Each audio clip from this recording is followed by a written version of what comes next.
Liliana Hernández, nuestra coordinadora de estos conversatorios que están siendo, y el próximo será un conversatorio con todos los que participaron. Y Liliana Hernández es una psiquiatra psicoanalista de nuestra asociación, es un elemento muy brillante, con mucha sensibilidad y muy inquieta para todos estos temas. Todos los micrófonos contigo, Liliana, y bienvenidos todos. Muchas gracias, Julio. Pues buenos días a todos, bienvenidos. Una disculpa por los minutos, estamos resolviendo algunas cuestiones técnicas, pero bueno, vamos a dar inicio al tercero de estos encuentros. Como saben, es un mes que se dedicó a charlar, mes de 3 voces sobre narcisismo, y seguramente más adelante habrá encuentros similares con diferentes temáticas. Entonces, este mes es sobre narcisismo. Hemos tenido a invitados como a Mauricio González, a Juan Vives y el día de hoy a la doctora Hilda Katz. Antes de presentarla, bueno, les recuerdo la dinámica. Han estado preguntando mucho sobre las conferencias, las grabaciones. Les recuerdo que, bueno, van a estar disponibles más adelante en la página de APM o en las redes sociales. Y, bueno, pueden ir poniendo sus inquietudes, sus preguntas en el chat. Y, bueno, al final va a haber un espacio para leerlos y escucharlos. Sin más preámbulos, yo quiero presentar a la doctora Hilda Katz, que es una colega, una psicoanalista muy querida para APM, que constantemente ha colaborado con nosotros en conversatorios, en congresos. Es más que conocida, pero bueno, creo que para quien no la conozca tanto, vale la pena escuchar todo su camino. La doctora Hilda Katz es doctora en psicología por la APA, es miembro titular en función didáctica de la Asociación Psicoanalítica Argentina, pertenece a la Federación Psicoanalítica Latinoamericana y a la IPA. Además, es coordinadora de espacios y capítulos de investigación, es profesora titular invitada de varias universidades y seminarios de la APA. Tiene una serie de más de 10 libros publicados sobre la pandemia, que justamente hace unos minutos nos estaba comentando que va a recibir un premio debido a estas publicaciones. Tiene además otros libros de su autoría sobre investigaciones, sobre temáticas bien importantes como autismo, psicosis infantil y los tatuajes como marcas simbolizantes, que bueno, es uno de sus temas de mayor experiencia. Tiene numerosos premios y publicaciones psicoanalíticas en el país y fuera del país.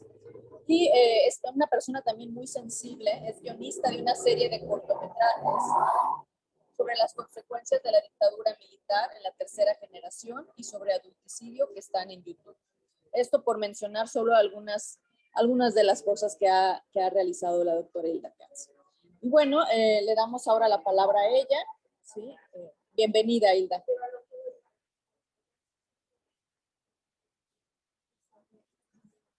Creo que no escuchamos. No, doctora, no se escucha.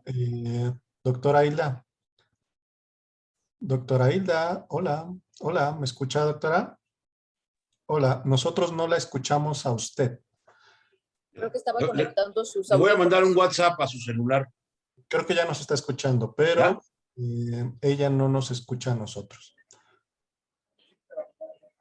Ok, voy a solicitarle. Veo que todavía tiene conectada el otro dispositivo por acá, la laptop. Le voy a pedir de favor que habilite su micrófono solamente en la laptop, doctora.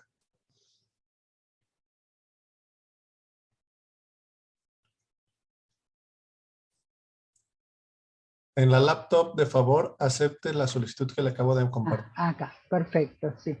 Ok, nosotros la podremos ver a través del celular. Ajá, y la vamos a escuchar a través del micrófono de la laptop. Bueno. Vaya, para que sea todavía más híbrido. Sí, más híbrido aún. Bueno, muchísimas gracias por esta invitación. Realmente, aunque el mes de noviembre es un mes muy difícil acá en la Argentina para los colegas, estamos todos con simposios, congresos, etcétera, pero para mí es un placer estar de alguna forma, como se diría, en México, con mis colegas mexicanos. Tengo muchísimos amigos y hace mucho que estoy muy conectada a nivel profesional y a nivel humano con México, ¿verdad? Así que les agradezco muchísimo, lamento mucho estos inconvenientes, son esas cosas que uno no puede creer, esas cosas que uno cree que son una pesadilla, pero no lo son, ¿no? Así que, bueno, espero que podamos movernos bien de esta manera. No sé, Julio, ¿qué decís? ¿Estamos bien así? Sí, ahora sí que le estás haciendo una metáfora muy bonita porque son 3 voces sobre el narcisismo y lo importante es que escuchemos tu voz. Ya la imagen ya vendrá algún día. Bueno, pero la imagen la tienen también, ¿no? Porque yo También. los veo. Bueno. Yo he escuchado atentamente las presentaciones de los colegas anteriores, que realmente me parecieron excelentes, hicieron un recorrido exhaustivo sobre el narcisismo, y yo estuve pensando, ¿qué es lo que yo puedo ofrecerles? Entonces lo que yo les voy a ofrecer es lo que yo considero y vengo trabajando. ¿Qué hacemos con digamos, con todos esos conceptos tan valiosos y cómo aparece en la actualidad la problemática del narcisismo? ¿No? Acá me preguntan si quiero activar el micrófono para hablar. Pienso que sí. A ver, hola. Si no empiezo a hablar, si hablo por acá, me tengo que... Siga normal, doctora, sigamos como está ahorita, ya no modifique ningún parámetro. Bueno, ¿se escucha bien? ¿Se escucha bien? Muy bien. Bueno, entonces, bueno, por supuesto que dije, bueno, ¿qué es lo que les puedo ofrecer?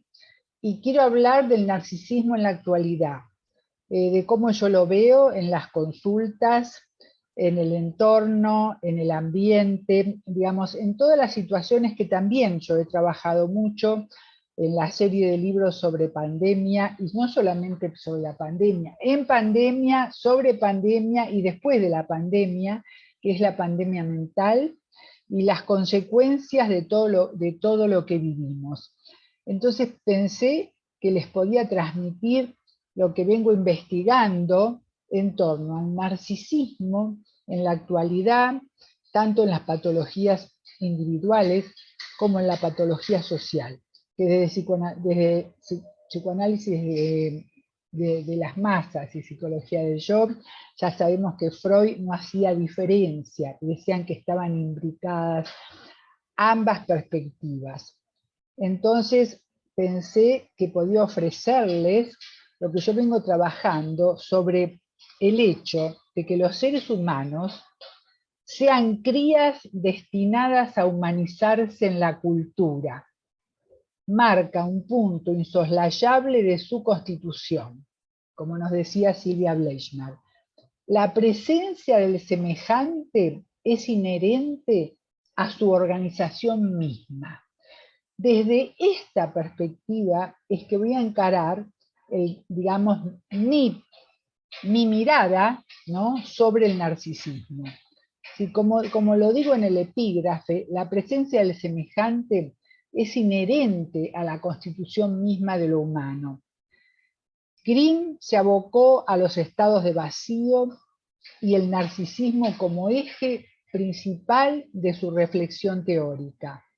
Por otro lado, Grothstein sostiene que el narcisismo, un discípulo privilegiado de Bion, sostiene que el narcisismo primario es la investidura narcisista original que el objeto primario imparte al niño. Ese primer objeto, sobre esto voy a hablar, es un background de identificación primaria, donde el amor ayuda a tolerar la frustración. Sabemos que esta tiene muchísimo que ver con la perspectiva de Bion, ¿no?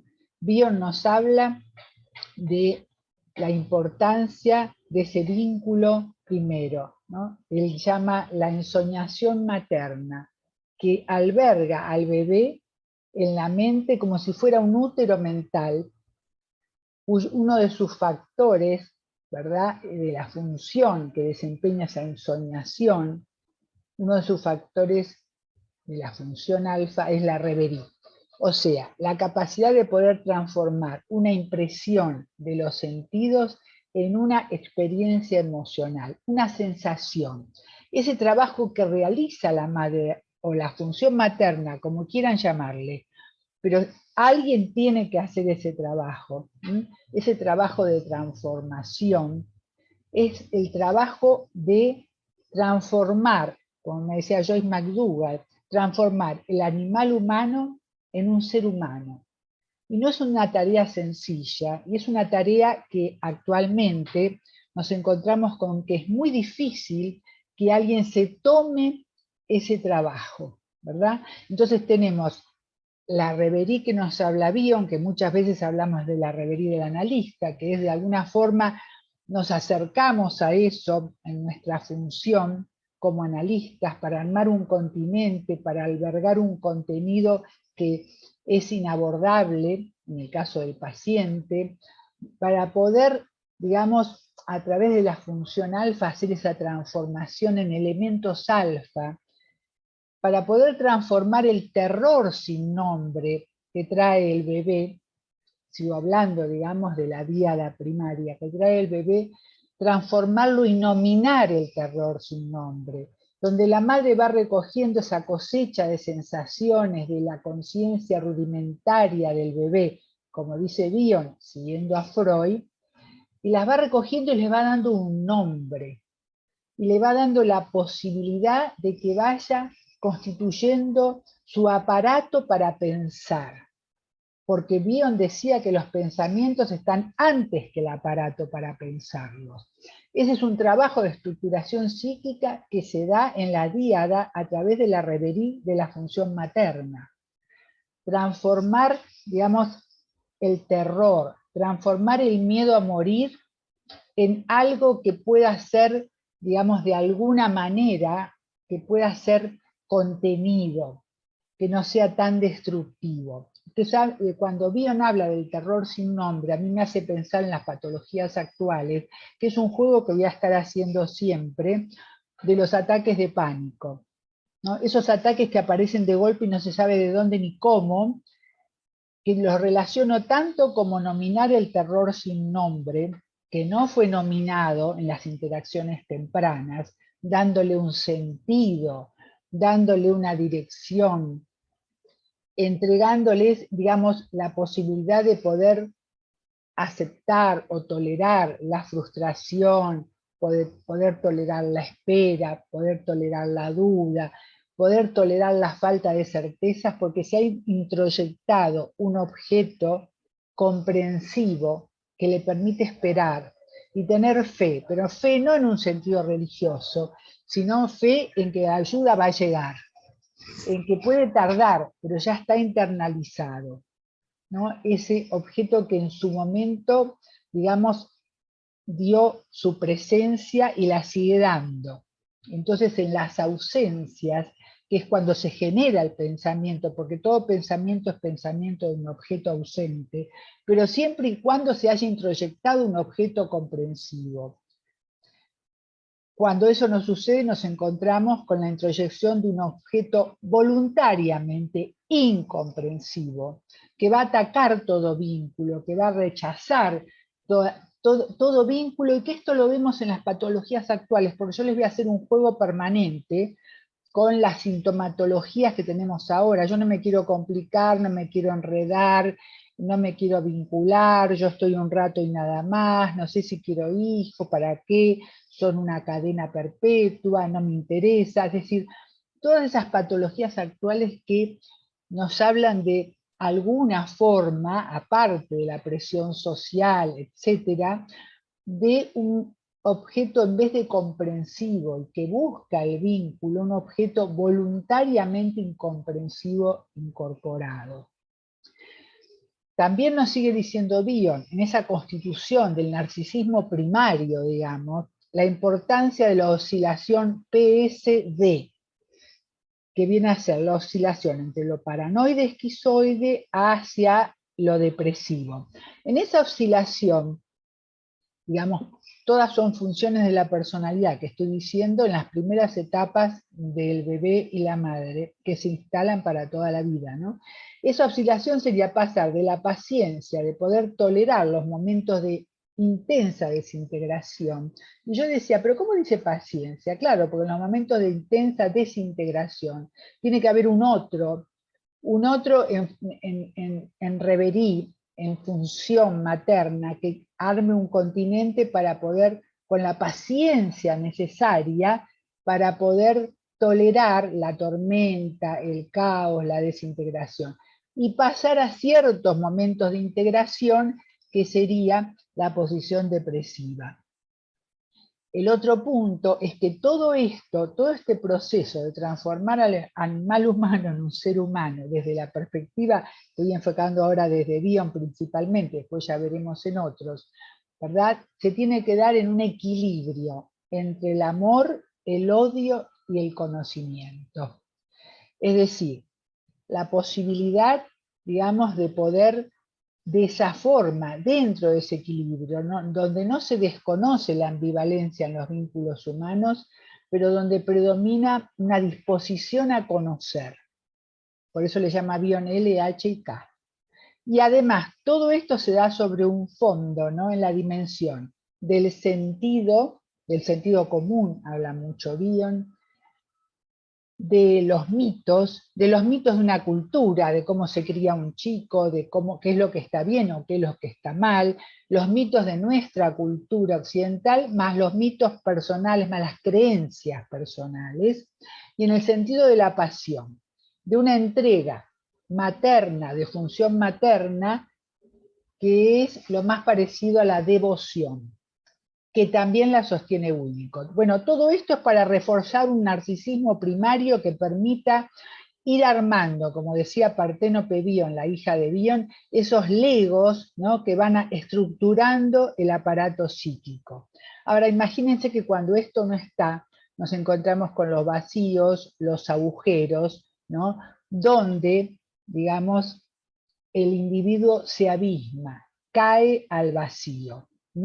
Es decir, en ese sentido es que, digamos, la idea, digamos, es transmitirle cómo hacemos para reforzar ese narcisismo primario, que luego, al ser deficiente, no puede sostener los obstáculos que día a día hay que atravesar en la vida, ¿no? Es decir, por el contrario, nos encontramos, digamos, con adultos a cargo, padres que no asumen su responsabilidad como tales y que abortan este proceso, abortan emocionalmente a los hijos, que no se ponen en el lugar de sus miedos, de sus terrores, de los terrores sin nombre. Terrores que aparecen de manera inesperada, luego en la adolescencia, por ejemplo, en la adultez, como le dije antes, bajo la forma de ataques de pánico, y de lo que a mi entender en Winnicott, y ya entramos con Winnicott, denominó el miedo al derrumbe. Pero es un derrumbe que ya aconteció en las interacciones tempranas, cuando se gesta ese narcisismo primario, ese narcisismo trófico, ¿no? Cargado de pulsión de vida. También en esto, digamos, hay que tener, digamos, si seguimos con Winnicott, ¿no? Enfatizaba el sentido de sí mismo, de la continuidad de la existencia, que es un registro que solo se da a través del otro, que la mayoría de las veces aparece muy vulnerado en la actualidad, y subrayaba que tiene su origen en el par de la crianza. Primer momento de la estructuración psíquica, nos dice Winnicott, donde se encuentran los cimientos de ¿qué? De la capacidad de ser, única base para el autodescubrimiento y el sentimiento de existir. Digamos, él nos da un ejemplo, Winnicott, muy interesante, de un chico, el chico del cordel, que era un chico que jugaba a atar todo, incluso después se ató él y se colgaba, pero que justamente yo lo trabajo, ese cordel, ¿no? Como una continuación del cordón umbilical, que fue abortada porque tuvo, por situaciones X, la madre no pudo estar con él, no hubo una función materna presente, y entonces, cuando no se puede constituir el ser, se reemplaza por el tener. Entonces trataba con el cordón de manipular. porque ustedes tienen, yo interpreto, ¿no?, de que un lazo es para unir, pero también es para ahorcar. O sea que tenemos los dos extremos, ¿no?, en la misma expresión. No sé si allá en México es lo mismo, pero acá dicen tirame un lazo es para salvarme de algo. Pero ese mismo lazo puede ser para la muerte. Estoy enfatizando estas temáticas porque el índice de suicidios es muy, muy alto, pero no acá, sino en todo el mundo. Hay un índice de suicidio adolescente muy alto, en edades cada vez más tempranas e incluso en niños. Entonces, todas estas fallas graves en las interacciones tempranas, a punto que podemos aportar nuestro granito de arena como psicoanalistas desde esta mirada, ¿verdad? Porque el rostro y la mirada de la madre, del otro, es condición fundamental de la humanización. Y el yo nace, nos dice Winnicott, en ese encuentro con la corporeidad del otro, facilitando el reconocimiento de esa vitalidad como propia, e impide, de alguna manera, la emergencia de las angustias, por eso hablé de suicidio, vinculadas a la muerte y a la aniquilación psíquica, a las que Winnicott llamaba agonías primitivas. O sea, que yo quería enfatizar, digamos, que podemos ver que los fallos graves y tempranos de lo materno o de la función materna que la desempeñe quien se sienta para desempeñarla, dejan cicatrices de no vida, de muerte, que a modo de estigma pueden llegar a condicionar las investiduras del sí mismo, del otro o de los otros en el curso de la vida. Por eso le daba tanta importancia también Winnicott al gesto espontáneo, ¿no?, como esa posibilidad de desplegarse y que estará condicionado en un primer momento por la respuesta materna, por el entorno parental y también ambiental, ¿no? Cuando la función del otro materno se realizó lo suficientemente bien, good enough, su presencia-ausencia acompasadas constituirán la trama en la que se sostiene el efecto estructurante del par, ilusión, desilusión, que irá desarrollando en el ínfas un incipiente registro de las diferencias, provocando cierta frustración, o sea, una desilusión paulatina, que cuando es gradual favorece la separación, el reconocimiento de la realidad, la construcción de la ausencia y sienta las bases de la formación de símbolos. Además, los logros de la maduración incluyen tanto el amor como la integración de qué cosa, del propio potencial agresivo en la relación con el otro. Winnicott le daba mucha importancia a esto, como también Bion cuando dice el equilibrio entre el amor, el odio y el conocimiento. O sea, la agresión necesaria para la vida, que cuando no es integrada se transforma en violencia, la mayoría de las veces, ¿no? Porque Winnicott siempre enfatizaba, porque a veces no se lo entiende del todo, ¿no?, pero él enfatizaba que lo peor era una educación sentimental. Yo cuando digo esto me dicen, pero ¿cómo? Winnicott, la madre buena, etcétera, suficientemente buena, ¿cómo es lo peor la educación sentimental? Y sí, era lo peor la educación sentimental. Él enfatizaba, digamos, esto, porque no incluye la agresividad necesaria para la vida y la agresividad como parte de la vida misma. Podemos decir con Winnicott que el precursor del espejo es el rostro de la madre, que permite a través de la experiencia la integración de qué cosa, de lo somático y lo psíquico. Va siendo como un organizador de los fenómenos mentales, digamos, primarios, de alguna manera, y es una operación que para constituirse necesita del otro, necesita de otra persona, no existe el bebé solo. También nosotros a veces decimos no existe el paciente solo, es el paciente y el analista, ¿verdad?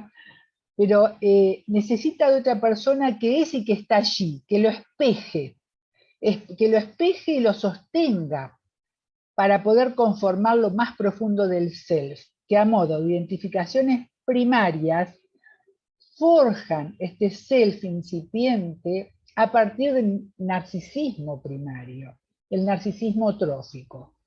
Pero cuando la realidad irrumpe intrusivamente, genera una desilusión precoz, que como consecuencia ocasionará una reacción defensiva para poder sobrevivir. Pero cuanto mayor es la exigencia de adaptación, tenemos el caso que dice Winnicott de los niños como parte de la organización antidepresiva de la madre, yo digo de los padres, esa es otra película que hice, como que forman parte de su organización y son lo que yo llamo, en vez de madres suficientemente buenos, tienen que ser niños suficientemente buenos para que no moleste la fragilidad narcisista de sus antecesores, ¿verdad? Entonces, de alguna manera, cuando la exigencia de adaptación es muy grande, mayor será la inhibición del gesto espontáneo, de la espontaneidad, y la percepción reemplazará a la apercepción creadora, que es lo que nos dice Winnicott, la posibilidad de considerarse uno creador, porque la madre le hace creer al bebé que es el creador del pecho. Después lo desilusiona paulatinamente, pero despacito, ¿no? Es decir, me pareció interesante subrayar esto, porque tiene que ver con esos primeros momentos de la constitución, de la estructuración psíquica.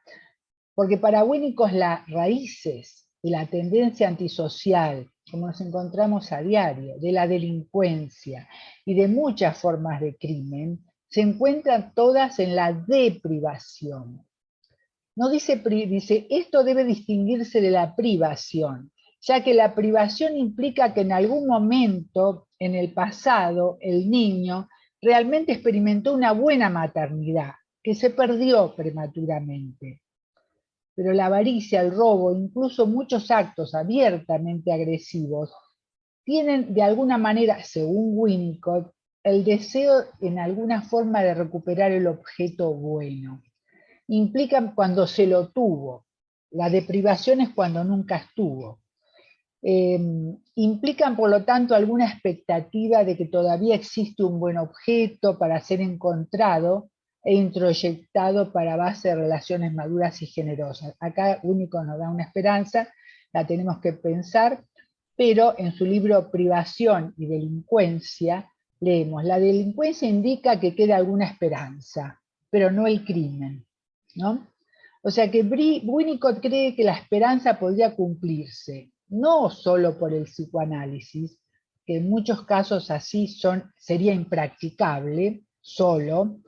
Por lo tanto, la sociedad en general tiene que asumir la tarea que dejaron caer las funciones parentales.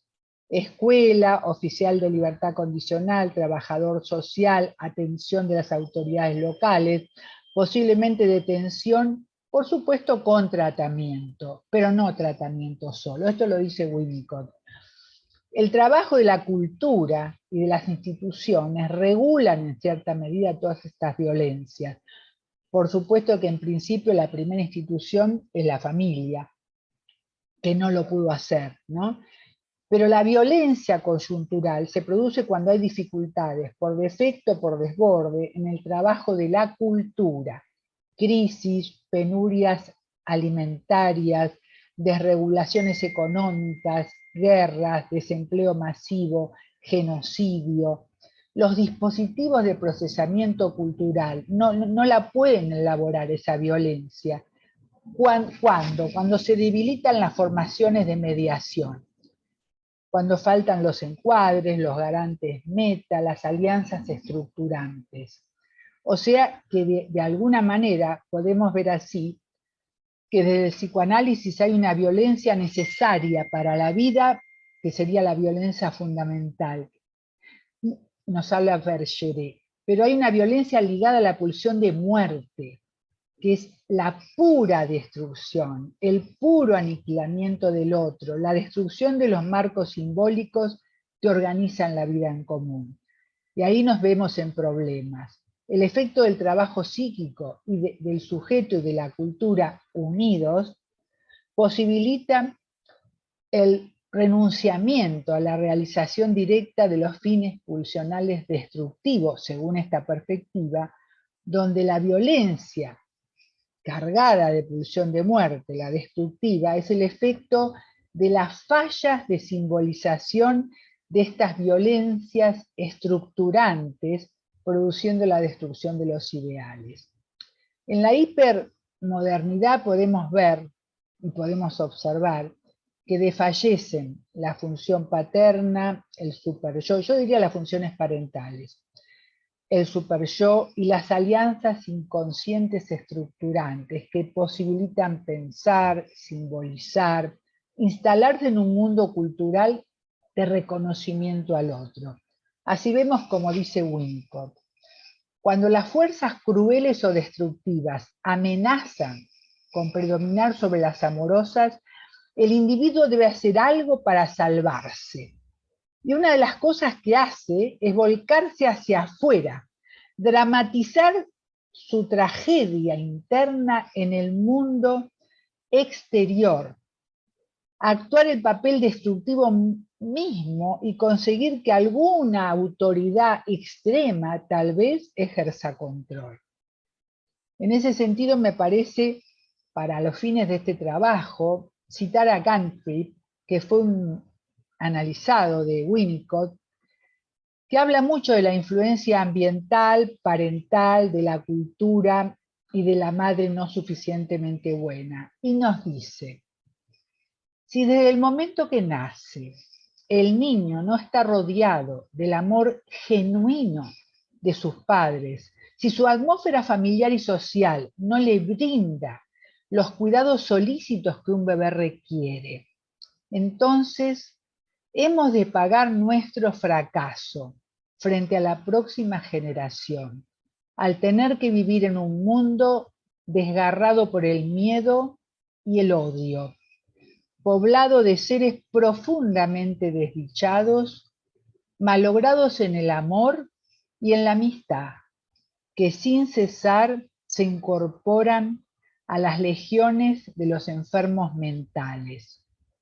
Esto es fin de la cita. Me pareció muy significativa y no puedo dejar de mencionar que en nuestro medio, digamos, ¿no?, ha trabajado muchísimo este tema Raskowski, con el que tuve la oportunidad de estudiar, supervisar y participar en sus grupos de investigación acerca de las interacciones tempranas.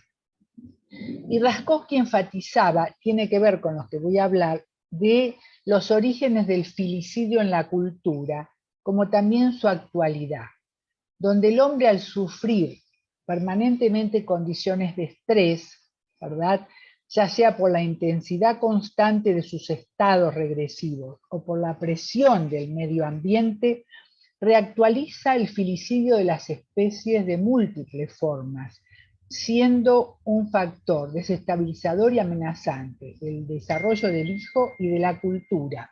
Porque no hay que olvidar, y esto es algo que siempre Raskowski remarcaba, que el animalito humano, ¿verdad?, nace muy desprotegido. Necesita muchísimo cuidado, no es como los otros animales, las otras especies, que enseguida pueden caminar, proveerse de la comida. El animal humano nace indefenso. Y si no están esas funciones, función materna, función paterna, que cuidan y terminan de completar, digamos, su desarrollo, queda totalmente desamparado. O sea que siempre marcaba que el germen del amor se da justamente en esa vulnerabilidad del recién nacido, y el espejo en la función materna que reconoce esa vulnerabilidad y lo alberga, lo protege y lo cuida, lo contiene desde la teoría que a ustedes más les guste encararlo, ¿no? Este es un tema muy interesante. Él decía que ahí estaba el germen del amor, ¿no?, donde había un otro que co-creaba la mente, porque la mente no se crea sola, pero además terminaba de crear el cuerpo, porque el bebé recién puede caminar al año y medio, hasta los 2 años, recién se puede desplazar un poco, y hasta ahí, para proveerse alimento, supongamos. O sea que necesita mucha asistencia, ese objeto asistente que nos hablaba Freud en el proyecto, para poder terminar de desarrollarse. Y esto es algo que no está sucediendo. Y esto es algo que está dejando desamparados a muchos individuos, como dije antes, ¿no? Las legiones de enfermos mentales, como dice Gantry, ¿no? Es decir, todo esto me lleva a pensar, ¿no?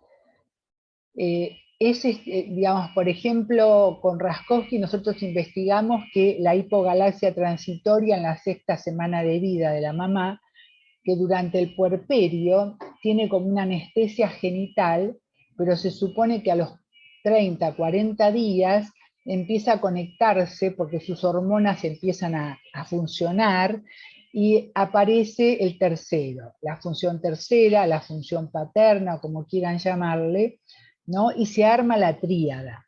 Arnaldo Raskowski en la escuela argentina coloca el super yo y el complejo de Edipo más temprano que Klein, a los 40 días, que es cuando se produce ese proceso, donde nosotros lo que hacíamos es trabajar con las embarazadas para que no dejen de amamantar, porque la leche disminuye por una semana, porque cuesta a la díada aceptar la instalación de la tríada.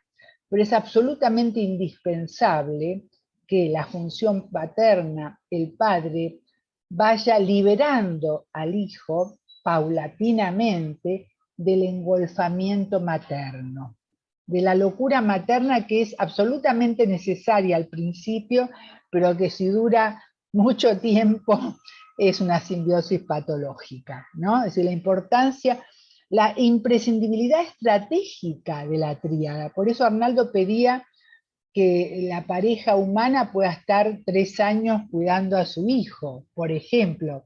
Nosotros decíamos, no, por favor, y después vimos que algunos países empezaron a instrumentar mayor tiempo para la tríada.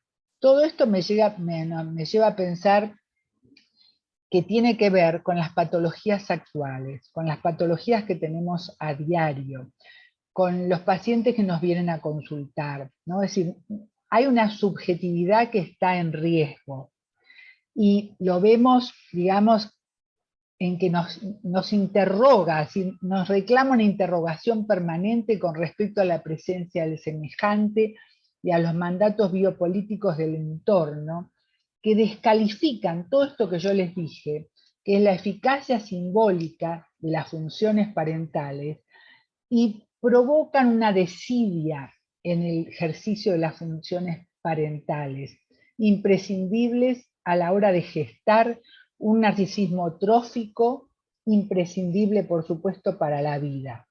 En estas últimas, muchas veces esas funciones parentales están deficitarias o están inexistentes, y también, por supuesto, no es una crítica, sino que son necesitadas de apoyo y protección, donde podemos observar, digamos, en algunos casos, aprovechando ese vacío de la caída de la eficacia simbólica de las funciones parentales, del caos en que se encuentran, vemos muchas veces la emergencia de ideologías extremas, embanderadas por la certeza y sus peligrosas consecuencias, frente al impacto que vivimos a diario, que ejercen los escenarios violentos que nos circundan y que abarcan todos los ámbitos.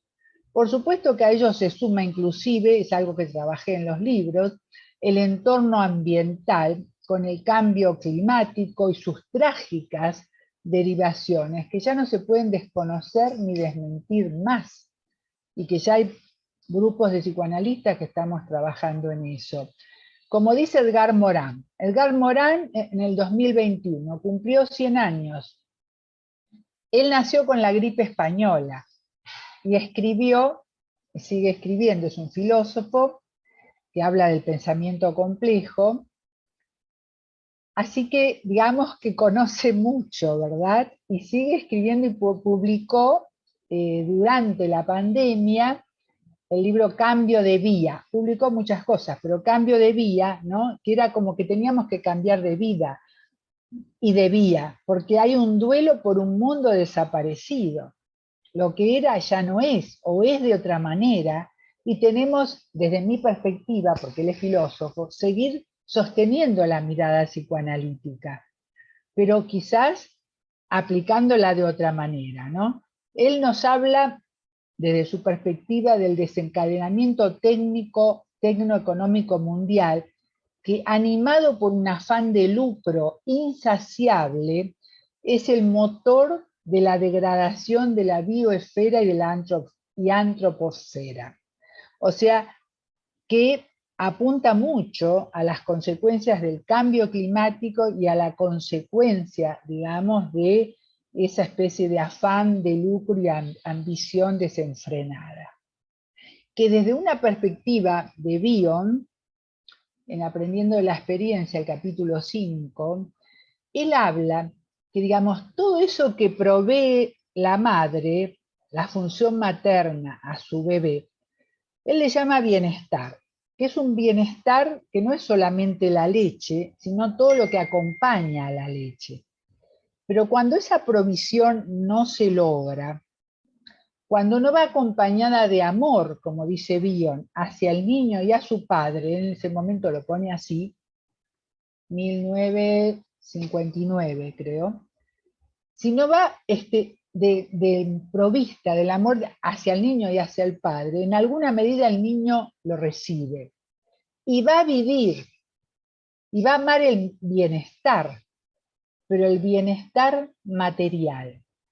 Va a aprender a comunicarse con objetos, él dice, con objetos inorgánicos y, digamos, va a desplegar como una voracidad insaciable, que nunca van a llegar a calmar, porque el malestar no viene, digamos, de saciar esa voracidad. El malestar viene de que faltó en esa provisión del bienestar, el bienestar psíquico, el bienestar amoroso. Es muy interesante en ese capítulo, pues ya sería dedicarse en exclusiva a Bion, como él desarrolla, él no lo relaciona con lo que yo lo relaciono ahora, pero a mi entender está muy relacionado, ¿no? Cuando habla de que son esas personas que buscan el bienestar material y viven eternamente insatisfechas, porque el agujero que los abisma no tiene que ver con lo material, tiene que ver con ese agujero en las interacciones tempranas. Bueno, esto es como para elementos para ir investigando, ¿no? Y bueno, esta es la cuestión que me llevó a formular este trabajo en torno a un desafío que nos confronta cada día con lo que yo llamo la peor de las violencias. ¿Y cuál es? Bueno, en palabras de Baudrillard, el filósofo, dice que la peor de las violencias es la violencia incandescente de la indiferencia.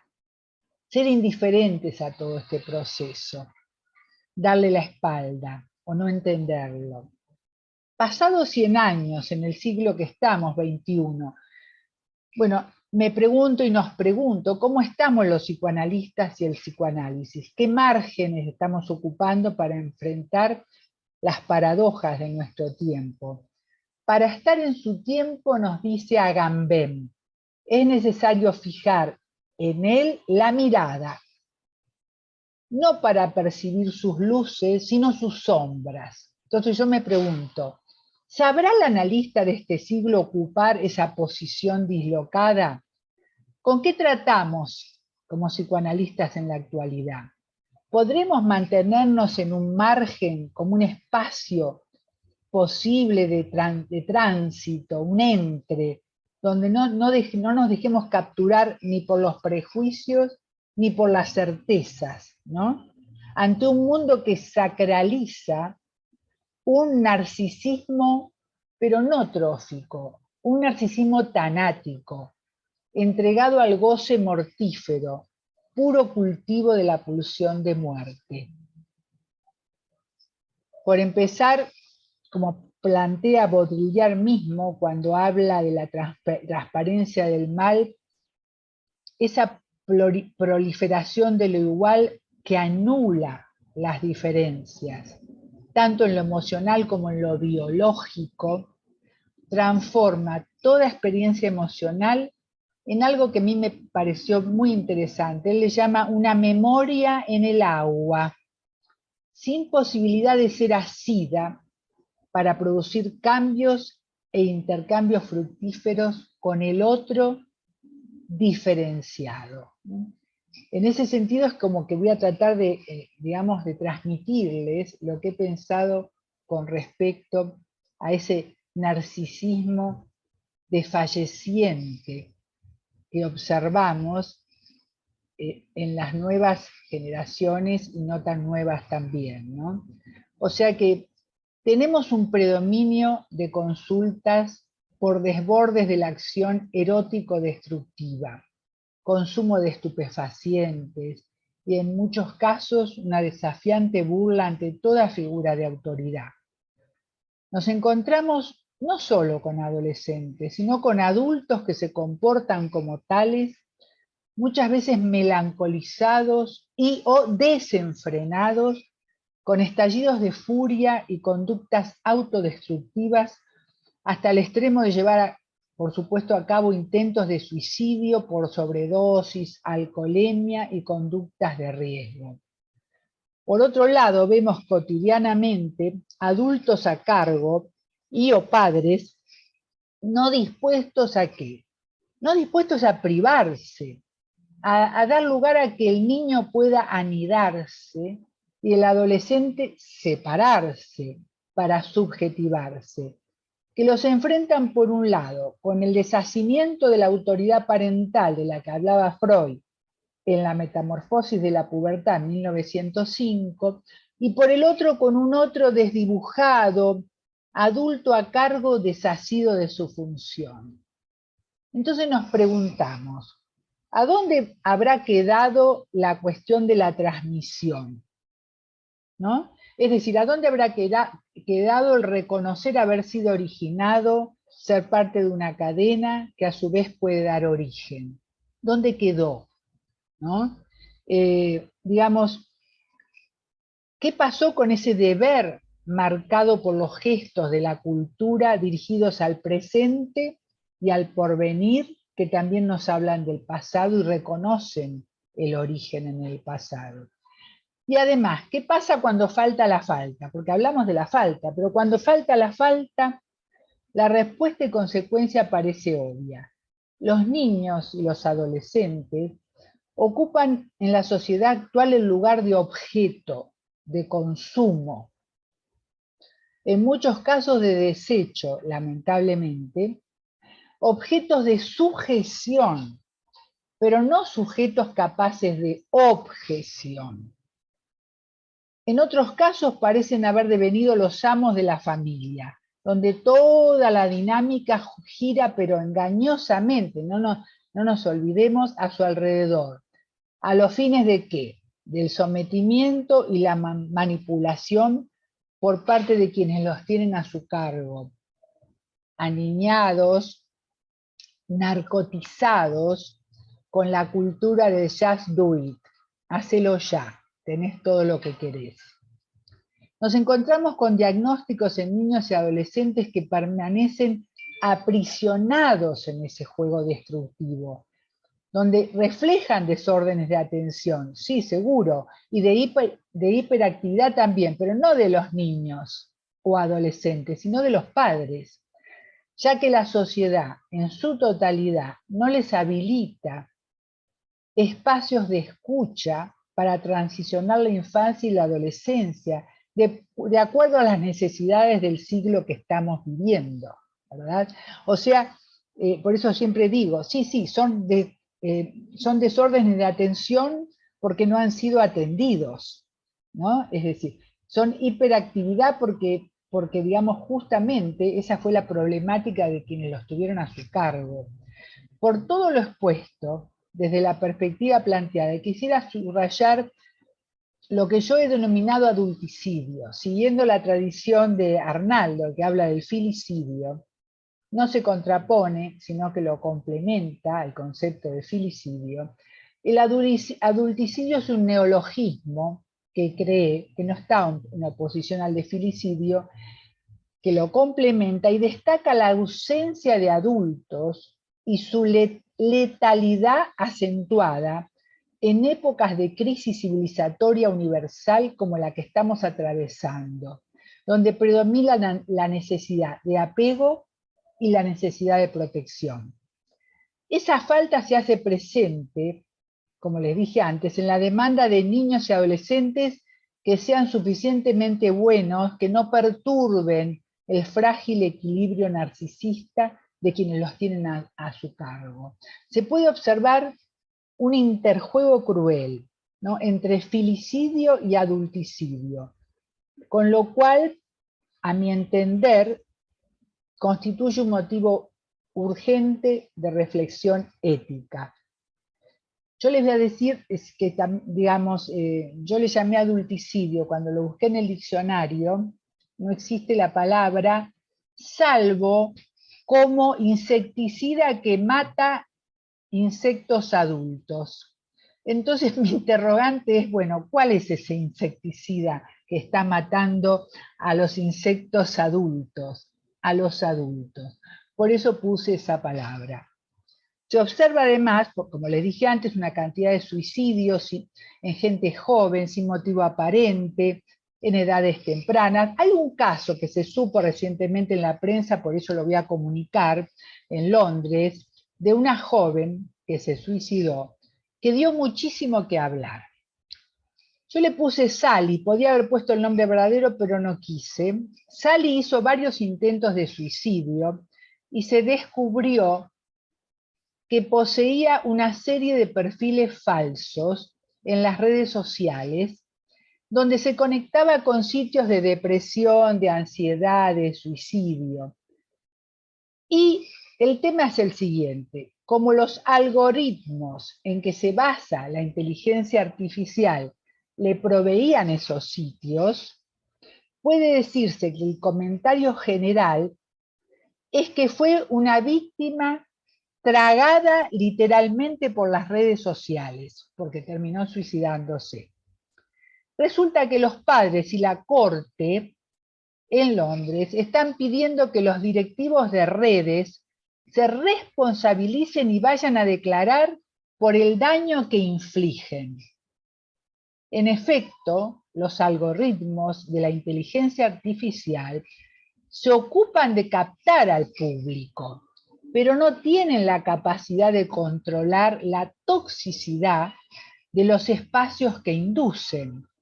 Esta misma situación es destacable en las anorexias, los cortes que le llaman cutting, tienen todos sitios, las adicciones y demás patologías que proliferan mucho más rápidamente ahora con las redes sociales y son de suma actualidad, pero donde la inteligencia artificial no es la inteligencia humana que puede medir la toxicidad de eso.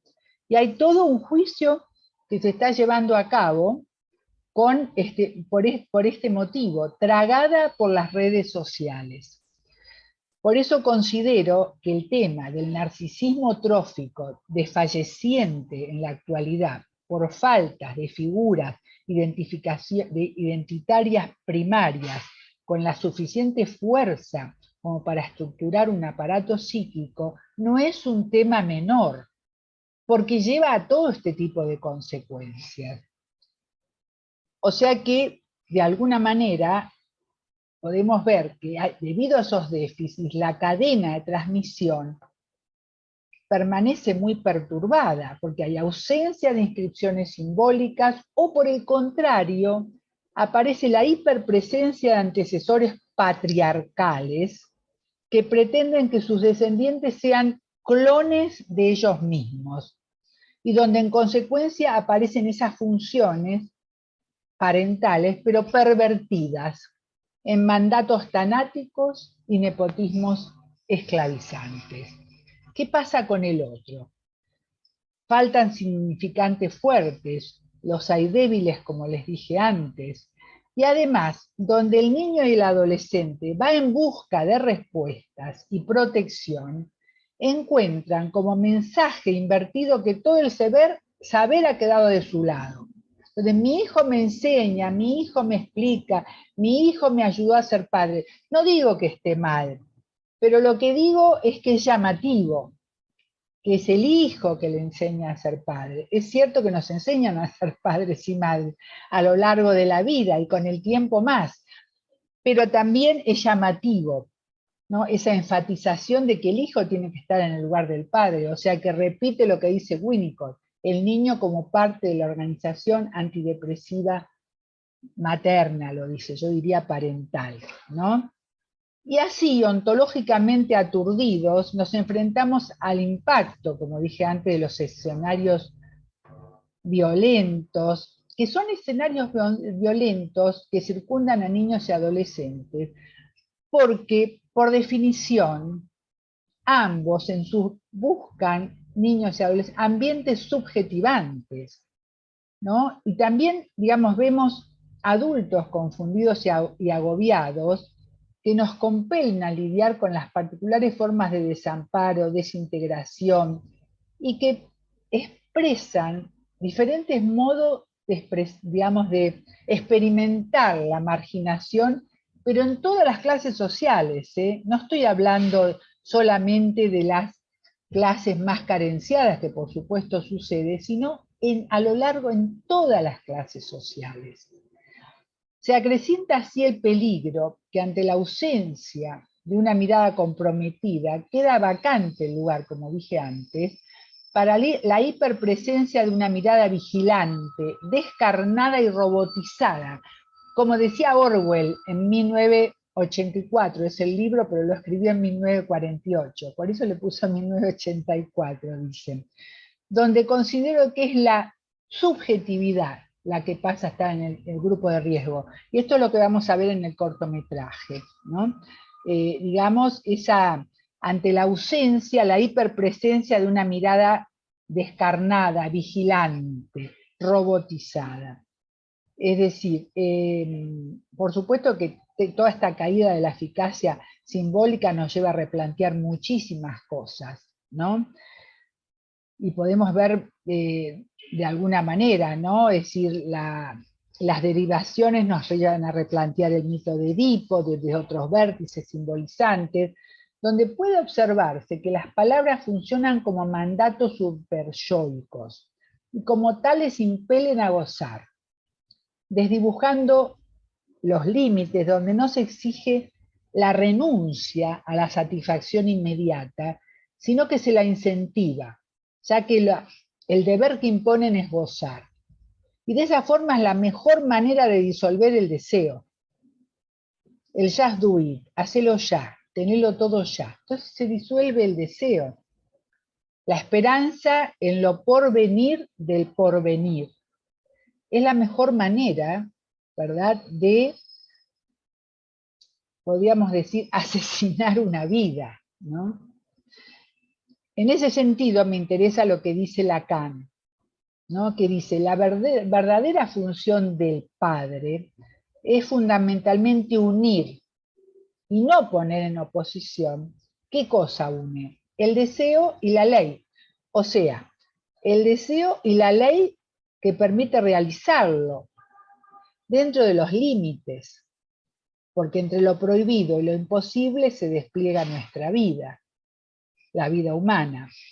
Entonces, realmente cuando en la consulta podemos observar que nos encontramos con estados de orfandad psíquica, ¿no? Donde no se puede dejar de sentir la fragilidad de ese edificio en ruinas, de un narcisismo primario trófico desfalleciente, ¿no? Que simboliza la parentalidad, ejercida por adultos distraídos, abstraídos, absortos, muy presionados también por el medio, ¿no? Y que también necesitan ser ayudados, ¿no? Es decir, observamos marcados déficits de transmisión de los vínculos, de donación, de sentido y amor estructurante a través de las generaciones, donde los padres y adultos a cargo no están ni presentes ni ausentes, sino con esa presencia evanescente, ¿no? Da la impresión extraviada de una ausencia. Y vemos hijos que aparecen flotando entre los dos, como si permanecieran en suspenso, ¿no? Digamos, no consumando su vida, sino consumiendo su vida, ¿no? No pudiendo consumar un proyecto de vida. Esto se puede ver en la clínica a diario, ¿no? También en el otro extremo existe esa idealización de la adolescencia, ¿no? Donde los déficits parentales operan en la subjetivización del tiempo, produciendo un efecto de que no hay corte, no hay límites. Puede observarse que muchos adolescentes padecen estar instalados en esa especie de eternidad junto con los adultos, ¿no? Como yo dije antes, y que están en el espacio transicional de sus padres, donde ellos son los ositos de sus padres, donde pasan a ser los objetos transicionales de sus padres. Esto es algo que yo quería remarcar, ¿no? Es decir, el grado que tiene esta carencia de guía y de protección. Siempre doy un ejemplo, ¿no? Un chiquito de 5 años que le dice al padre: papá, háblame con los ojos, porque cuando le hablaba no lo miraba, porque miraba el celular. Entonces le pide que le hable con los ojos, que los ojos sean espejo de él. Si me pareció tan significativa y tan tristemente significativa esta mini viñeta, ¿verdad? Y entonces ante esa carencia, de alguna manera el peligro es cómo suplen los adolescentes estas faltas, ¿no? En el marco de grupos adolescentes sectarios, presididos por un subrogado paterno que hace las veces de protopadre de la horda primitiva, que nos hablaba Freud en Tótem y Tabú, en 1912, 1913. Se posicionan de esta forma con lo que se ha dado en llamar, en la actualidad, las nuevas tribalizaciones, que brindan una ilusión de amparo, de seguridad, de certidumbre frente a la obsolescencia circundante. Podemos ver muchos niños y adolescentes como víctimas propicias, presos a cadena perpetua, digo yo, de un círculo infernal con pocas perspectivas de salida, huérfanos encolerizados en una escena que en virtud de su complejidad y extrema gravedad nos reclama, requiere ser estudiada, por supuesto, desde múltiples vértices, ¿no? Como un pasaje necesario para la estructuración psíquica. Nosotros sabemos que la adolescencia es un periodo de nuevas inscripciones, retranscripciones, que se van convirtiendo en fuentes de subjetivación y crecimiento, o en lesiones que lastiman el propio cuerpo, como por ejemplo el caso de las autolesiones en la piel, que nombré antes, que yo lo llamo microsuicidio, porque se hace un corte y no la llega a ser justo, se cortan las venas, ¿no? El suicidio propiamente dicho, ¿no? O sea que esa ausencia de inscripciones inunda con una presencia amenazante de aquello que nunca estuvo. ¿Qué pasa cuando falta la falta? ¿No? Donde hay un déficit de identificaciones, no solo primarias, sino también secundarias, ¿no?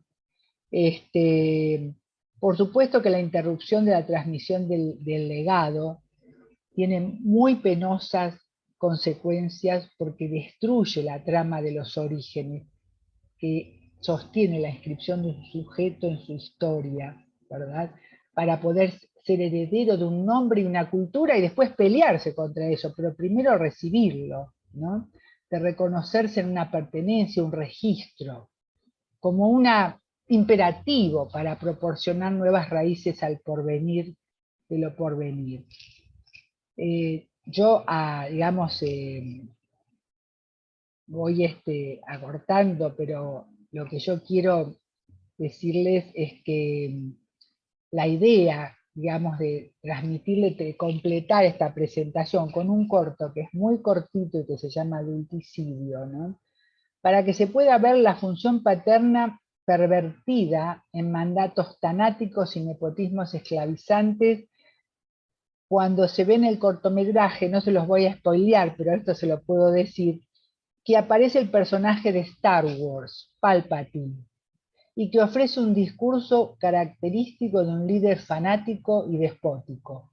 Todo esto aparece por casualidad en el cortometraje, porque es un cortometraje realizado por adolescentes entre 16 y 19 años, todo. Yo colaboré un poco en sugerencias para el guión, pero está realizado por adolescentes, desde la filmación, la actuación y por supuesto todos, podríamos decir, nobles, ¿no? Yo tomé que ni se dieron cuenta que aparecía esa imagen en el televisor, pero yo la tomé como la puesta en abismo, se dice en una película, que es algo que sintetiza todo lo que sucede en la película, ¿no? Que yo lo llamo el hilo rojo del cortometraje, respecto al maltrato, el abandono, la desidia de las funciones parentales deficitarias e inexistentes, ¿no? Y ahí dejan el camino libre para que los hijos sean captados por distintos personajes, por líderes carismáticos, que los proveen de certezas frente a un mundo amenazante, desconocido e incierto en el que se encuentran, ¿no? O sea que, digamos, yo siempre traigo un ejemplo que tiene que ver también con todo lo que tiene que ver con las deficiencias de ese narcisismo trófico necesario para la vida, que en una universidad, si no me equivoco, que era en Berkeley, yo vi un cartel que decía: por falta de interés, el futuro ha sido cancelado. Realmente ese cartel a mí me impresionó muchísimo. Y de alguna manera fue mi hilo rojo a lo largo de todo lo que trabajo, ¿no? Justamente de generar interés para que el futuro no se cancele. Porque eso yo lo vi en Estados Unidos, y me acuerdo que recién había entrado a APA, o sea que hacía mis primeros palotes, pero esa frase la escribí, ¿no? El porvenir que se disuelve en la desesperanza y la urgencia de vivir todo al límite, como un grito, un llamado, ¿no? Muchas veces ese llamado es mudo, de un auxilio que nunca llega, tal como se ve en la película, y es notable también el aumento de todas las patologías, ¿no? Y de los pasajes al acto, de los accidentes, de la violencia desproporcionada. Todas las problemáticas planteadas, podríamos decir, se dan a las particularidades de esas deficiencias de las inscripciones parentales al paso de las generaciones en la cultura. Algunos de estos fenómenos pueden observarse en el cortometraje que venimos comentando. Esto doy un dato más: el caso de una mujer con una función materna engolfante, que infantiliza a su hijo adolescente con ositos y mensajes desubicados, pero no está respecto, digamos, así que está ajena respecto a la dramática vivencial de su hijo. Por supuesto, ello se agrega una función paterna cruel y desvalorizadora que inhabilita al joven y lo condena al peor de los encierros, el de lo que yo llamo la cárcel sin rejas, una de las paradojas de nuestro tiempo. Esa cárcel sin rejas donde se quedan esperando que alguna vez lo que no recibieron llegue, y que de alguna forma esa ausencia de los adultos que no dejan trazas que contengan y sostengan el proceso de humanización hace que tengan identidades frágiles y también que desplieguen una apatía generalizada, como se puede ver, donde se sienten excluidos incluso los adultos, exentos de esa difícil tarea de transformar al bebé que nace en un ser humano, ¿no? Bueno, por supuesto, consideramos que si un sujeto puede verse a sí mismo es porque lo han visto primero. Si puede hablar con otro internalizado es porque fue hablado. Si puede encontrarse en el espejo es porque fue buscado y encontrado. Porque cuando ese espejo se rompe, el desenlace es la psicosis y la muerte. Yo digo esto siempre porque ustedes van a ver que en las obras de teatro, en las películas, cuando alguien está muy mal, se mira al espejo y lo rompe, ¿no? Y en general es el inicio de un derrumbe psicótico. Porque el bebé, cuando se mira en el espejo de los ojos de la madre, se ve a sí mismo y luego busca a la madre en el espejo y la encuentra cuando juega con el espejo en brazos de su madre. Yo trabajé muchísimo con autismo infantil, autismo y psicosis infantiles, y recordaba un niño con un autismo secundario encapsulado, de acuerdo a Francis Tastin, ¿no? Que no tiene concomitancias orgánicas.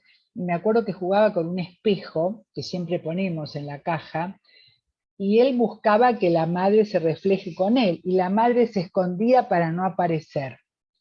Y el chiquito entraba en desesperación, porque no solamente no lo miraba para espejarlo, sino que ni siquiera quería aparecer reflejada en el espejo con él, ¿no? Por eso digo, cuando vean siempre esto, cuando se rompe el espejo, empieza un derrumbe psicótico. Bueno, por supuesto, en la película van a ver que el protagonista se tapa los ojos, no tiene en quién espejarse. No cuento más, ¿no? Pero el tema sería cómo hacemos para sostener nuestro trabajo, ¿no? Cómo hacemos, digamos, ante un mundo en que la capacidad de espera, de tolerancia, no es un objetivo a alcanzar, por ejemplo, ¿no? Es decir, un poco vemos los déficits en las funciones parentales, o en algunos casos tenemos los padres cumplidores, que hacen todo lo necesario para que el bebé viva, taparlo, cuidarlo, alimentarlo, vacunarlo, ¿verdad? Pero que no le ofrecen lo que Piera Olañé llamaba ese plus de placer, no solo para que viva, sino para que elija la vida. Esto es algo que dice Piera, y a mí me impactó muchísimo, ¿no? Esa disponibilidad del otro para albergar al niño, para albergar al adolescente, para poder sostenerlo, ¿no? Es decir, para buscarlo, para encontrarlo, porque como decía Winnicott, esconderse es un placer, es un juego que hacen los chicos, pero no ser hallado, no ser buscado es una desgracia, ¿no? Yo tenía una de mis pacientes que me contaba que en su niñez ella se escondía y nadie la iba a buscar. Y era realmente terrible para ella, y simbolizaba de alguna manera su tragedia interna, ¿verdad? Pero tenemos que tener en cuenta que al haber desertado el padre de su lugar simbólico, desaparecen también el legado, la norma, la guía, y como dice Recalcati, la ley de la palabra. Ausente el padre en nuestra cultura, nos dice este autor, nace el complejo de Telémaco, donde Ulises deberá sortear todo tipo de peligros y tentaciones, pero lo guía la misma ansia de reencuentro que hace a su hijo salir a buscarlo. En contraposición a Ulises, el padre actual está extraviado, está perdido, pero además no quiere ni le interesa volver. Se pone de esta manera en escena el abandono y lo que yo he llamado el adulticidio, la otra cara del filicidio. Porque no nos olvidemos tampoco que, como dice Lacan, Solo el juego jugado con el padre, el juego que gana el que pierde, le permite al niño conquistar la vía por la que se registra la primera inscripción de la ley, la posibilidad de unir el deseo a la ley. Que gana el que pierde. Pero ahora nos encontramos con padres, amigos, que tienen miedo de no ser amados si le dicen que no a sus hijos, porque su endeble narcisismo, quebrantado y herido, no puede tolerar el odio del hijo cuando dice que no, porque el odio es constitutivo también, como nos dice Winnicott, como cuando Winnicott habla del odio en la contratransferencia. La aceptación de la agresión en la lucha por la vida, en la constitución de la vida. No pueden soportar el odio necesario para la evolución, para que busquen separarse, hacer su camino, para que se enojen, para que se peleen. No pueden soportar confrontarlos, como nos dice Winnicott en el capítulo 11 de Realidad y Juego, que habla de la adolescencia y dice, el adolescente necesita a alguien con quien confrontar, no que le digan todo que sí. Alguien que le sostenga la espada, no que se la clave, ni tampoco que la baje, que baje los brazos, sino que sostenga la confrontación. Alguien con quien pelearse, porque la pelea que le va a tocar afuera va a ser mucho peor. Pero ¿dónde encontramos esos padres ahora que puedan confrontar, que puedan decir que no, ¿no? Sin caer, como dice Winnicott, en los deseos de venganza, sin dejar caer los brazos, porque a mí me ha pasado en la consulta que muchos padres me dicen, yo lo único que quiero es que mi hijo sea feliz. Un narcisismo de muerte, porque uno dirá qué lindo, qué bueno, qué amoroso, que sea feliz, pero eso es un narcisismo de muerte, porque si a un adolescente que sea feliz, es abrirle la puerta para que se estrelle con el auto, la bicicleta, no sé, la patineta, en la primera esquina. Si no hay alguien que le diga esto no, esto sí, esto no, esto sí. Es un trabajo, lo reconozco, y no todos están dispuestos a hacerlo, pero los beneficios son muchos de ese trabajo. O sea, preocupate cuando nace, no ocupate toda la vida. Hay que elegir. Pero por eso muchas veces se pelean conmigo, cuando digo, pero ¿cómo que no sea feliz? Bueno, si es feliz, está bien que sea feliz, pero son momentos la felicidad. Lo importante es prepararlos, digamos, para eso que Spinoza, el filósofo, hablaba de que cuando se puede aceptar los límites de la legalidad de la naturaleza, estoy hablando de Spinoza, se produce lo que él llama la potencia de actuar. Potencia de actuar de acuerdo a los límites de la legalidad de la naturaleza. Como dice Lacan, unir el deseo a la ley. Tiene límites. Y poner esos límites, cuando los ponemos, seguramente se van a enojar mucha gente y nuestros hijos más. Pero hay que sostener ahí la espada. No bajar los brazos ni clavársela, como vemos ahora, ¿verdad? Y esa potencia de actuar, Spinoza no le llama felicidad, le llama alegría. La alegría es la potencia de actuar, de acuerdo a los límites de la legalidad.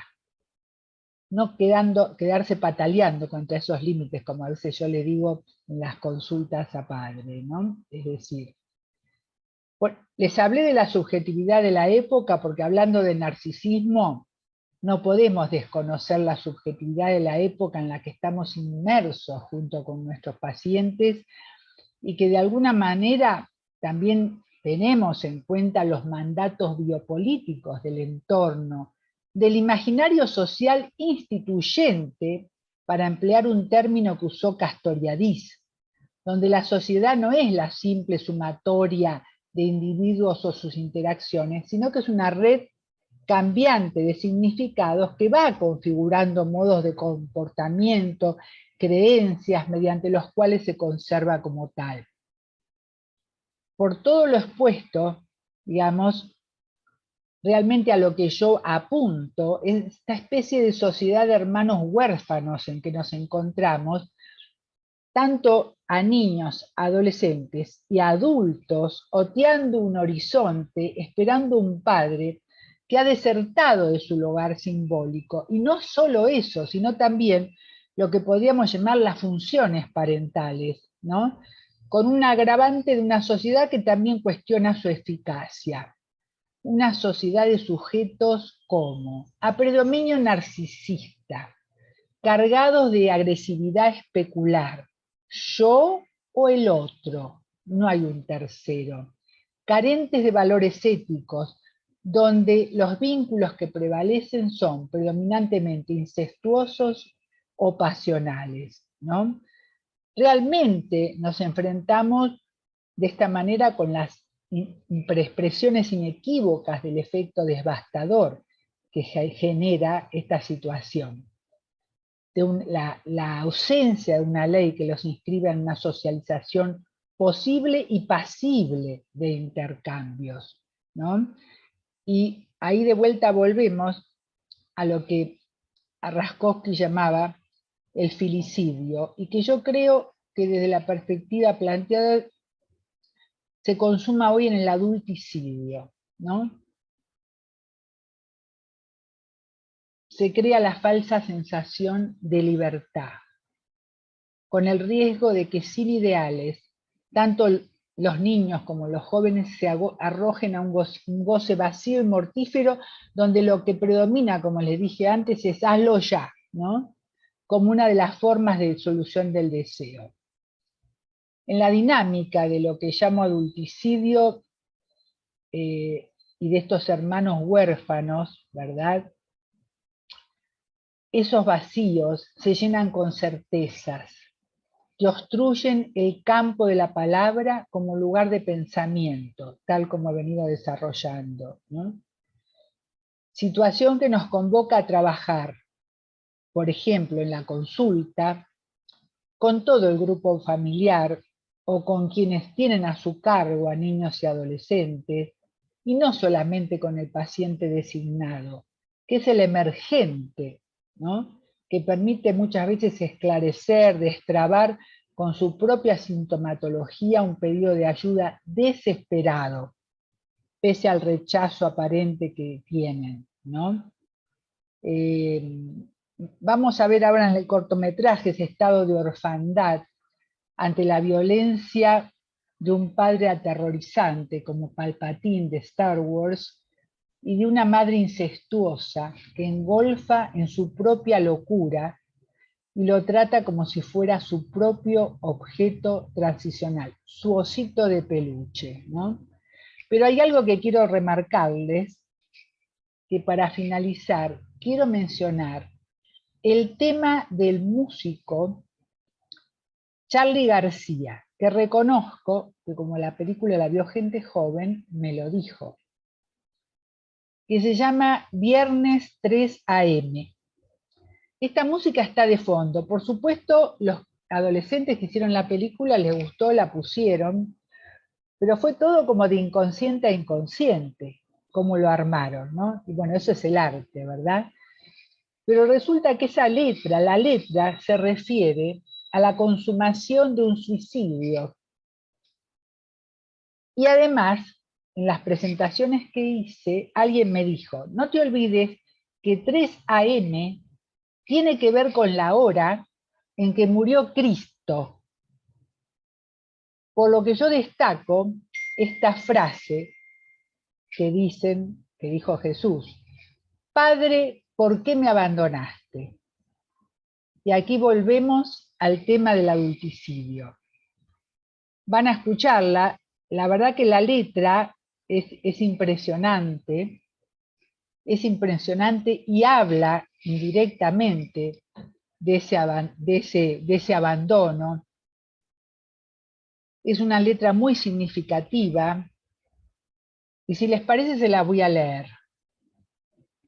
Es de Charly García, es un exponente, acá no sé si en México lo conocen, acá es un exponente muy importante del rock nacional.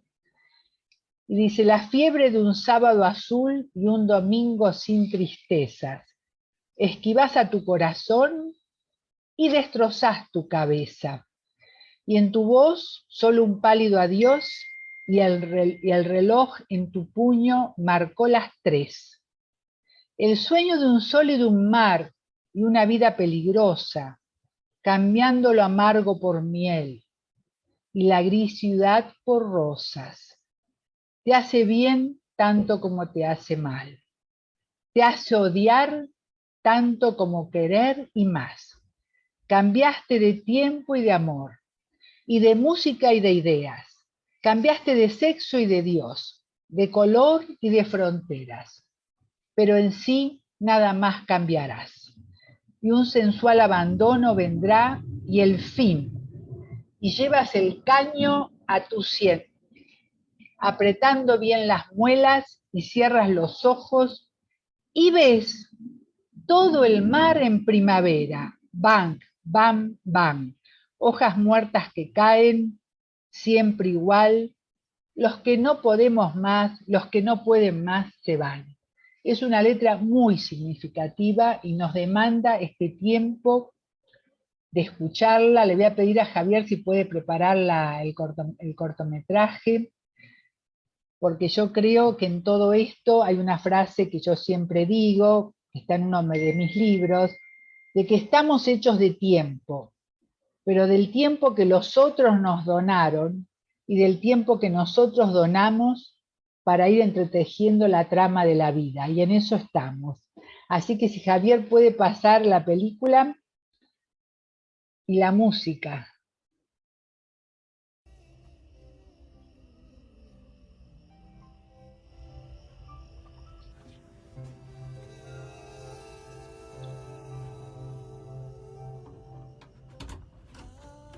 Fiebre de un sábado azul y un domingo sin tristeza. Esquivas a tu ¿Dónde estabas, pendejo de mierda? y destrozas tu cabeza. Lo de mi novia, papá. Y en tu voz ¿Qué novia vas a tener vos, mariconazo?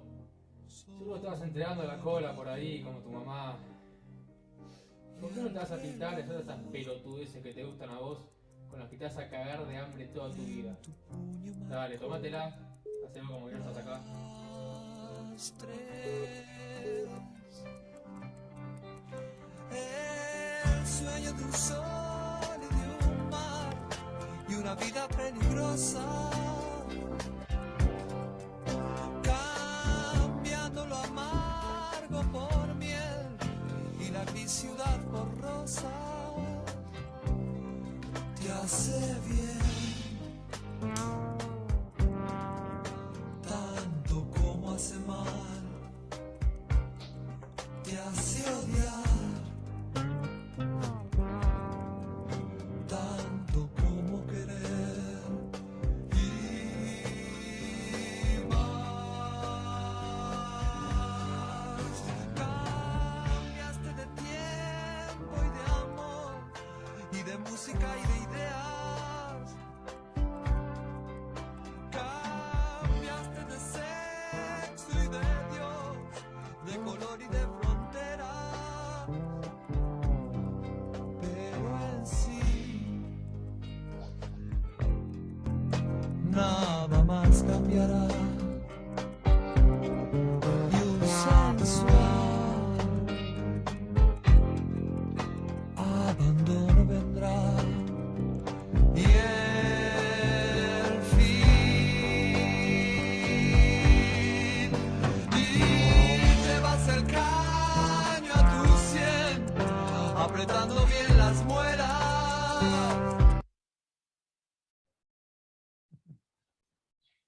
Hoy aparecí, aparecí. Bueno, ¿qué tal? ¿Se arregló? Muchas gracias, Hilda. Bueno, Lo me escuchamos alegra. bien. Muchas ¿Lo gracias, escucharon? Hilda. Sí, la verdad es que es bastante enriquecedor y perfecta la imagen visual como tú planteabas con la música, ¿no? Pero mira, Exactamente. Mira, me gustaría que pudiéramos compartir un poco. Perdón. Sí, no, estoy, pero me está haciendo trampa esto. Sí, ahora entro de vuelta por el... entro de vuelta por el... Por el celular. Celular. Sí, voy a entrar de vuelta por el celular. Perdón, creí que ya estaba solucionado y no lo estaba, así que ahora estoy pidiendo entrar de vuelta. Okay. Pero por lo pronto, pues agradecer el recorrido tan claro y tan enriquecedor que nos hiciste, donde, bueno, me parece que se va articulando y se va entretejiendo todas estas temáticas sobre el narcisismo, sobre el vínculo y sobre la agresividad, la violencia. Nos hablaste muchísimo de esa primera relación con el otro, con lo materno. Y bueno, cómo esto, si hay fallas, va a cristalizar en el asesinato de la subjetividad, ¿no? Hay varios comentarios, no sé si Julio tenga alguna pregunta o comentario, y bueno, damos paso también hasta el final. Ok. Quiero leer algunos. Mira, de entrada, Juan Vives, él te felicita, dice: felicidades, Hilda, por tu brillante exposición. Dice: será muy interesante abundar sobre el tema de la relación del filicidio con la estructuración del narcisismo. Es decir, el próximo sábado va a ser muy, muy interesante ahondar al respecto. Hay algunas preguntas. Bueno, Sergio Huitrón, con relación a lo último que tú estuviste mencionando en tu ponencia, dice: claro, está muy relacionado con la caída del padre de Máximo Recalcati. Luis Ramos tiene un comentario, pregunta que voy a leer. Él dice: ¿es posible ubicar al sujeto narcisista desde una lógica de preferencia y relegamiento? Deseo de ocupar el lugar de privilegio para el otro y sus atributos, el falo. Es decir, una instauración narcisista a través de la internalización de la actitud del otro, de una función evaluadora de sí mismo. No sé qué opinas al respecto, Hilda. Sí, me quedé en el... Yo tengo a Coppel acá y no sé cómo solucionarlo. A ver, ¿ahí me escuchan? Sí, perfecto. Sí, sí, ya solucioné la acople porque me perturbaba mucho. Sí, escucho de vuelta la pregunta, por favor, sí. Luis Ramos dice: ¿es posible ubicar al sujeto narcisista desde una lógica de preferencia y relegamiento, deseo de ocupar el lugar de privilegio para el otro y sus atributos, el falo? Es decir, una instauración narcisista a través de la internalización de la actitud del otro, de una función evaluadora de sí mismo.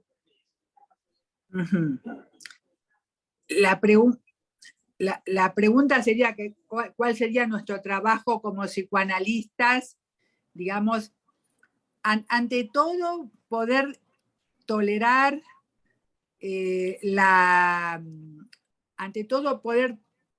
la arrogancia, la omnipotencia y la omnisciencia que despliegan este tipo de personalidades, ¿no? Que en ese sentido, digamos, yo me sirvo de las teorías como si fuera un menú, y en este caso estoy tomando conceptualizaciones de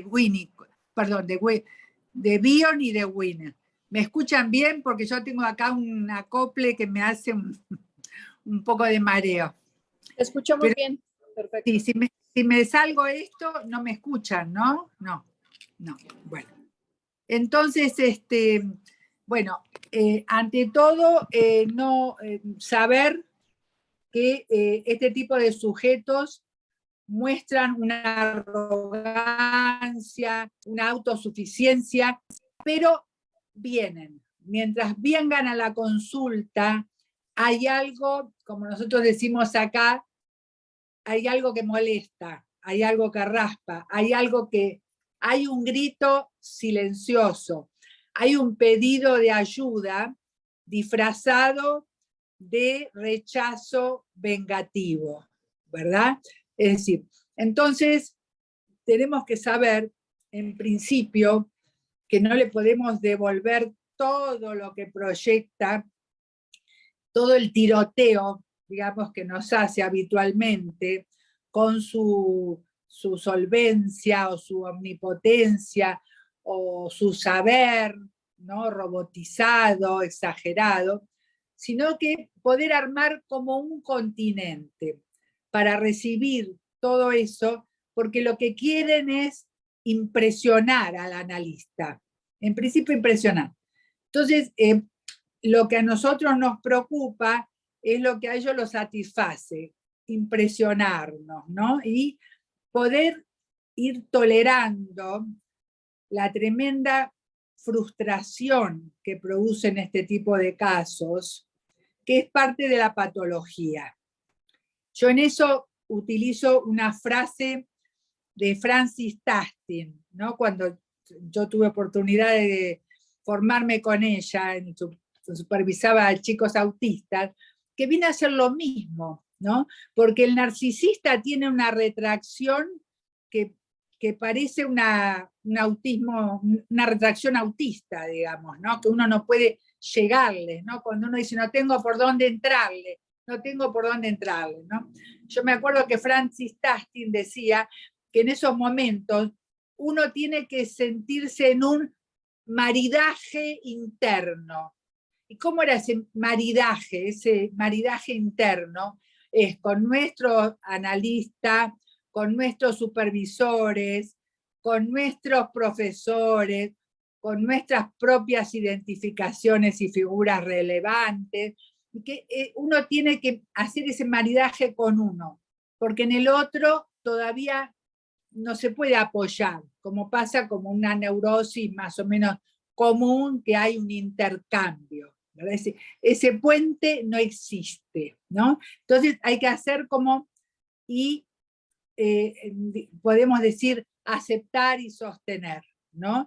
Yo tengo un ejemplo que me trajo un supervisado a mí, digamos, de una situación donde llega a su consulta en Europa, ¿no? Un paciente muy afamado, y él ya no atendía en el consultorio porque era director de adicciones en uno de los hospitales más importantes de España hace muchos años. Pero le pidieron tanto que lo aceptó, ¿no? Y entonces, cuando viene esta personalidad, viene con 5 guardaespaldas, ¿no? Entonces este colega, amigo también, le dice, bueno, si no sacás a estos, es muy especial, ¿no? Pero dijo, a estos 5 monos de acá, yo no te atiendo. Es una forma de decir acá, ¿no? Dice, bueno, que lo esperen afuera. Bueno, cuando se quedó solo con él, esta persona desplegó todos sus títulos de Harvard, de Oxford, era omnisapiente de muchas cosas, muy poderoso y en un lugar político importante, de un país de Oriente. Entonces él lo escuchó, y después le dijo, bueno, hagamos así. Se acercó y le dijo, ¿qué te pasa? ¿No? Pero con una intimidad que el otro se sintió desarmado, todo muy bien, deja a un lado. ¿Qué te pasa? Y lo nombró por su nombre, ¿no? Supongámosle, ¿qué te pasa, Johnny? No era Johnny. ¿Qué te pasa, Johnny?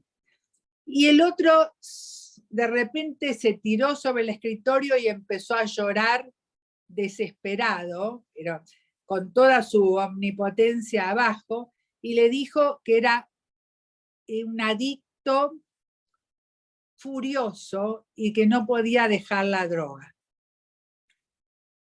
A mí me impresionó mucho este relato, al punto que cuando yo lo vi a este colega después de muchos años, se lo conté y él se había olvidado. Y yo le dije, yo lo uso para enseñar, ¿no? Cómo agujerear esas barreras narcisistas, ¿no? Entonces, después de eso, le dijo, mira, yo te voy a aconsejar, vos tenés que atenderte con Masood Khan en Londres. Y él le dice, pero 3 veces por semana. Dice, pero ¿cómo tengo que ir?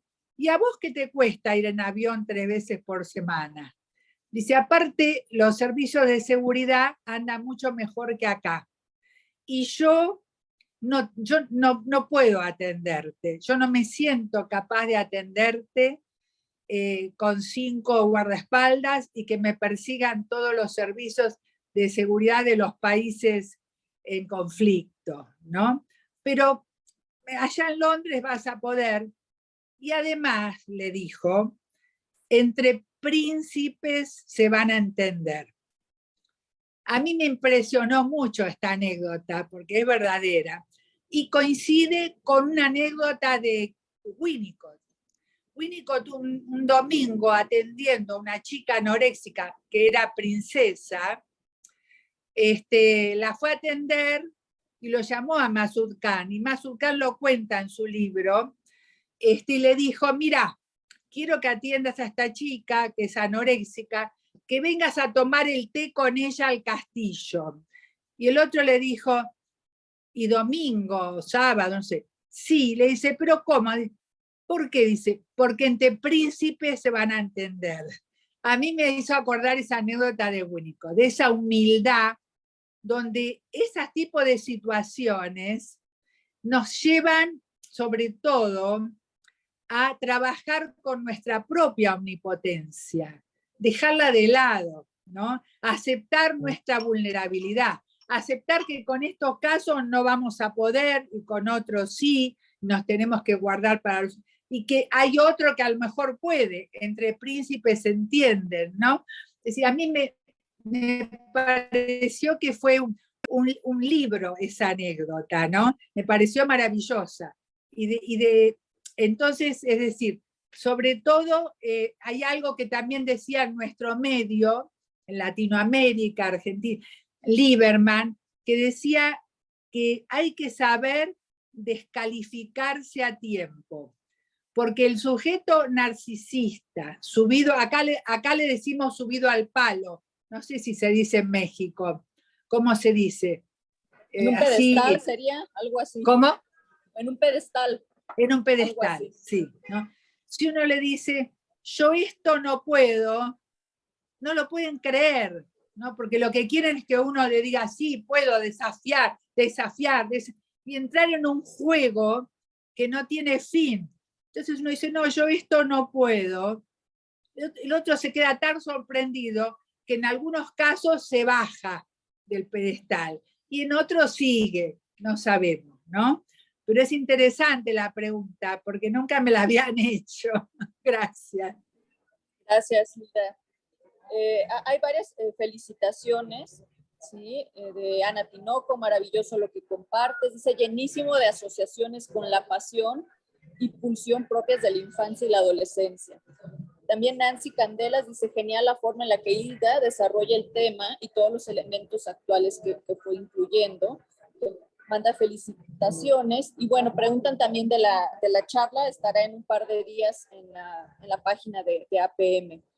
Paulina dice, me encantó la presentación y me hizo pensar mucho en todo lo actual que vemos en redes sociales, donde la agresividad necesaria en la crianza está un tanto satanizada y viene una crianza que quizá no alcanza para la dureza de la vida real, vista en los conflictos actuales de los pacientes, ¿no?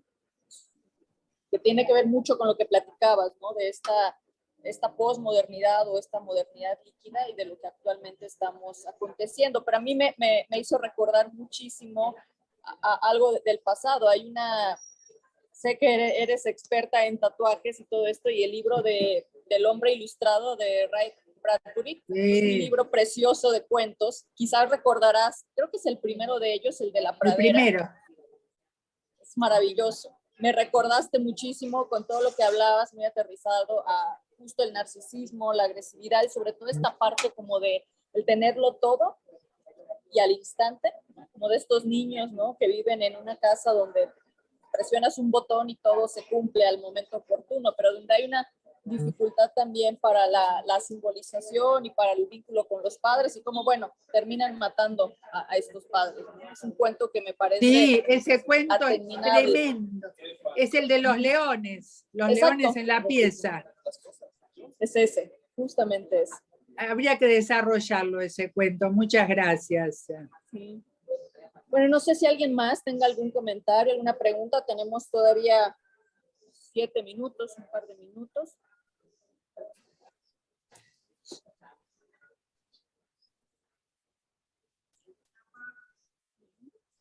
Por acá, Nicolás Yepes, bueno, vaya pregunta compleja. Dice, ¿cómo ayudaría a salvar al suicida? ¿No? Tiene que ver también mucho con lo que estuviste mencionando, Hilda.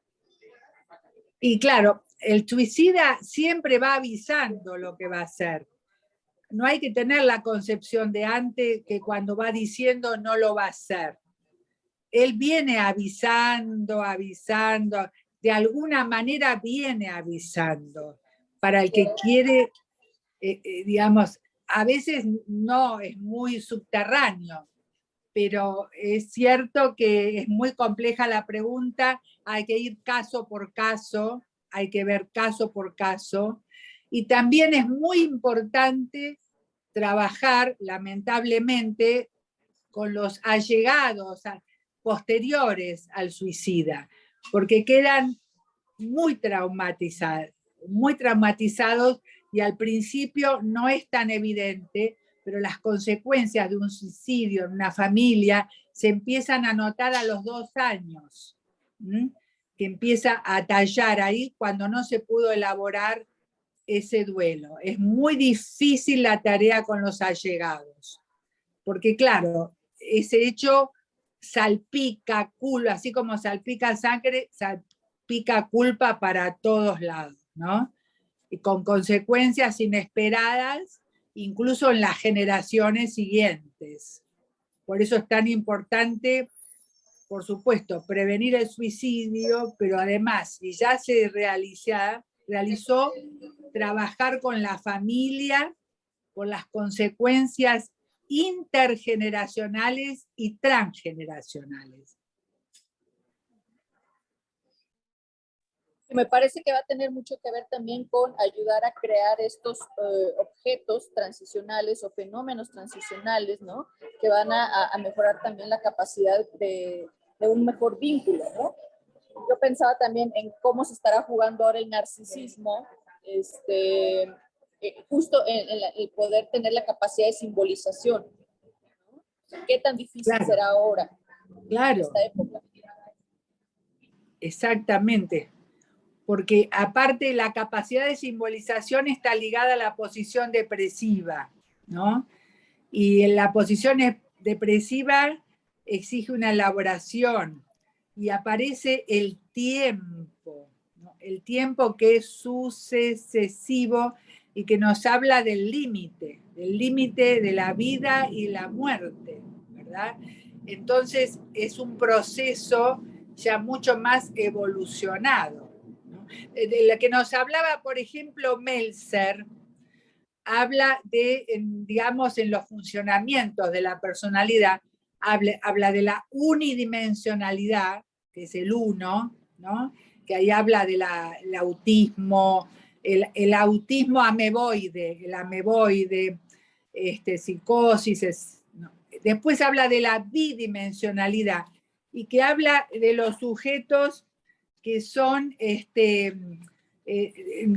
bidimensionales, o sea que son finos como un papel y que cualquier cosa los rompe y los atraviesa, porque no está armado el continente para poder recibir una angustia y procesarla. Le llama la bidimensionalidad, y entonces dice que son personalidades del espectáculo que aparecen mucho en las revistas, ¿no? Es decir, y que son frágiles como el papel, cualquier cosa las agujerea. Después habla de lo tridimensional, donde ya tenemos lo que yo les hice mostrar recién. Yo tenía algo acá, me lo sacaron. Bueno, lo tridimensional, que es que aparece el tiempo, ¿no? Y hay algo que entra, algo que sale, algo que recepciona, ¿no? Aparece el espacio y la posibilidad de contener, ¿no? De contener algo. Y después habla, digamos, perdón, acá aparece el espacio, lo tridimensional, y en lo tetradimensional aparece el tiempo, que es la cuarta dimensión, que sería el grado más alto de evolución, ¿no? Es decir, entonces ahí tenemos como la posibilidad, bueno, de elaboración, de formación de símbolos. Ya se tiene en lo tridimensional, ¿no? Pero en lo tetradimensional sería más avanzado. Porque la imagen, en realidad la imagen es bidimensional, ¿no? Se ve la imagen. Pero cuando aparece la narrativa,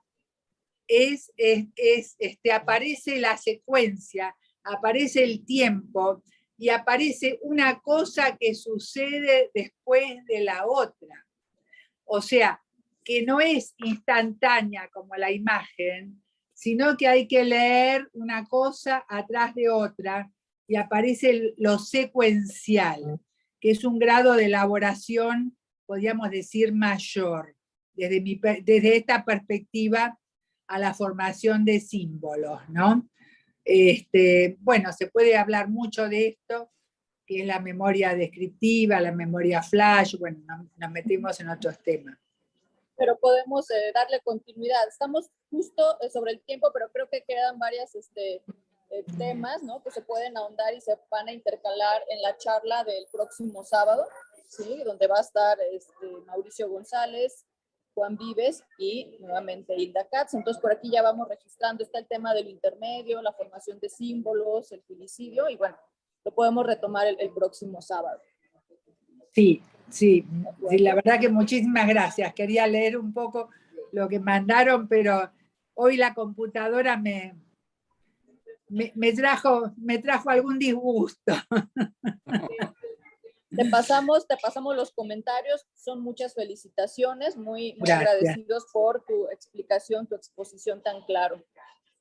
Entonces, bueno, nos queda más que agradecerte, Hilda, y a todos ustedes que nos acompañaron el día de hoy, y los esperamos el próximo sábado a las 11 para poder continuar con la charla entre los 3 invitados de este mes. Bueno, muchísimas gracias, fue una hermosa experiencia, y también escuchar a los colegas panelistas, que también me gustó muchísimo, que bueno, muy lindo que sigamos. Muchas gracias y nos vemos entonces el próximo sábado. Bueno. Claro que sí. Gracias, Hilda. Gracias, Julio, gracias a Liliana y gracias a todos. Ay. Dios.